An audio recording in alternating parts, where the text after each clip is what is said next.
ఇంద్రలింగం, అగ్నిలింగం, యమలింగం, నిర్దిలింగం, వర్ణలింగం, కుబేరలింగం, ఈశాలింగం అయిపోయింది.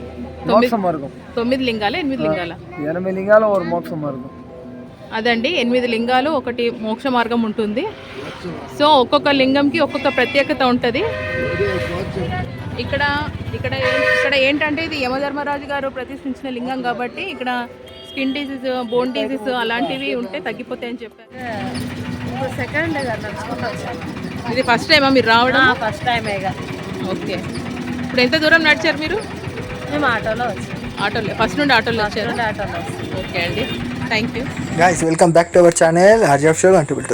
గైస్ ఇంతకుముందు ఒక ఆమె మాట్లాడింది కదా, ఆమె మన సబ్స్క్రైబర్ అన్నమాట. మమ్మీని చూసి గుర్తుపట్టి మాట్లాడింది ఆమె కూడా అరుణాచలంకి అయితే వచ్చింది. వీడియో నచ్చితే సబ్స్క్రైబ్ చేసుకొని లైక్ చేయండి ఛానల్.